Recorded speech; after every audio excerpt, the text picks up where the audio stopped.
రైట్కి పోలవరం జిల్లా గోదావరి తీరంలోనే పెద్దపులి సంచారం కొనసాగుతోంది. గండిపోచమ్మ ఆలయం సమీపంలో పెద్దపులి సంచరిస్తోందని అధికారులు గుర్తించారు. పులి ఆచూకీ కోసం ఫారెస్ట్ సిబ్బంది ఓవైపు అన్వేషణ సాగిస్తుండగా వీరికి ఎదురుగా వస్తూ బెబ్బులి బంబేలెత్తిచ్చింది.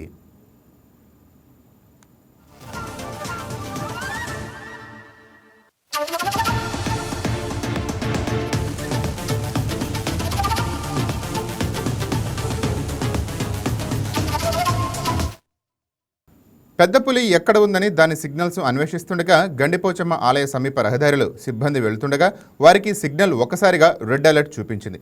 ఆ పులి వారికి ఎదురుగా నడుచుకుంటూ వస్తోంది. అది వాళ్లవైపే కదులుతూ వస్తున్న విషయాన్ని అటవీశాఖ సిబ్బంది గుర్తించారు. దీంతో వారు అక్కడి నుంచి వెనక్కి పరుగులు తీశారు. పెద్దపులి తమకు జస్ట్ 100 అడుగుల దూరంలో ఉంటుందని సిబ్బంది చెప్తున్నారు.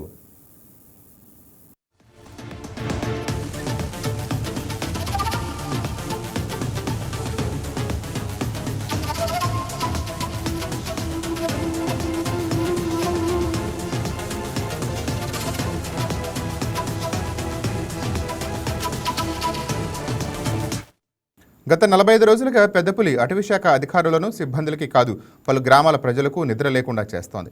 ఎప్పుడు ఏ వైపు నుంచి దాడి చేస్తుందో అని వణికిపోతున్నారు. ఆవులు దూడలను లక్ష్యంగా చేసుకుని పులి పంజా విసురుతోంది. ఇప్పటికే పులి 10ల సంఖ్యలో దూడలపై దాడి చేసి చంపేసింది. నిన్న మొన్నటి వరకు కాకినాడ జిల్లా వాసులకు బెంపేలెత్తించిన బెబ్బులి ఇప్పుడు పోలవరం జిల్లా వాసులకు కంటి మీద కొనుక్కు లేకుండా చేస్తోంది. దేవీపట్నం మండలం ఏజెన్సీ ప్రాంతాల్లో పెద్దపులి సంచరిస్తోంది.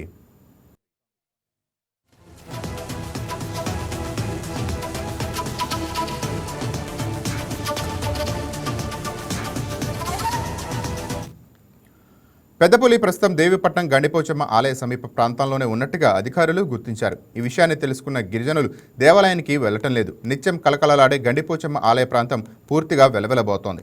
పెద్దపులి రాయదుర్గం కొండల వైపు మాటు వేసిన విషయం తెలిసాక రాజానగరం మండలానికి చెందిన 50 మంది సందర్శకులు అదే కొండకు విహారయాత్రకు వెళ్లారు. ఈ విషయం తెలుసుకున్న అధికారులు సందర్శకులను సురక్షితంగా తీసుకువచ్చేందుకు ప్రయత్నం చేస్తున్నారు.